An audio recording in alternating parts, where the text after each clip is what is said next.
हमारी एक बड़ी विकसित सभ्यता, हमने किसी के मंदिर नहीं तोड़े, हमने कहीं जाकर लूटा नहीं, हमने किसी बाहर के लोगों के ऊपर आक्रमण नहीं किया, जबकि सारी दुनिया बहुत अच्छी थी। परंतु क्योंकि हम अपनी सुरक्षा और हम अपने आप को समझ नहीं पाए कि हम क्या खतरे हैं, हम उनके प्रति उदासीन रहे, तो हमें इतिहास ने एक सबक सिखाया। क्या हमने वह सबक सीखा? क्या उस सबक को हम याद रखें? अगर आने वाली पीढ़ियां उस सबक को भूल जाएंगी तो ये इस देश का सबसे बड़ा ट्रेजेडी हो।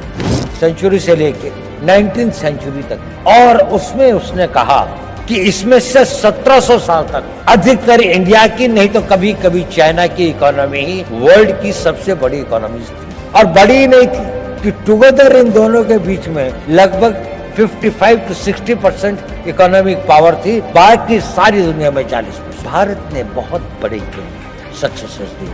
हमें 150-200 साल लगते हैं। ऐसे कई बड़े कालखंड आए हैं जिसमें वो अपनी पराकाष्ठा पर था, साइंस की, टेक्नोलॉजी की, आर्थिक, लेकिन हम वहां से गिर नहीं सकते। There is nothing permanent in life. आपको अपने हर दिन की उसकी रक्षा प्रतिदिन करनी पड़ती है। ये एक परपेचुअल स्ट्रगल होता है। नेशनहुड और राष्ट्र को मजबूत रखना ये एक निरंतर संघर्ष है, जैसे कि आपका भी संघर्ष निरंतर है, ये कभी समाप्त नहीं। आखिरी सांस तक आपका जीवन तब तक सार्थक है जब तक आप सोचते हैं कि मेरे लिए करने के लिए कल भी कुछ है। अगर आपके पास कल कुछ नहीं है तो आपका जीना बेकार। आप सोचते हैं और जो कल मैंने करना है वो डिसिप्लिन आपके अंदर वो इच्छा शक्ति पैदा कर देगी, उसके लिए शक्ति भी आएगी, समय भी होगा, संयोग भी होगा और आप उसे कर भी पाएंगे और आप कामयाब हो।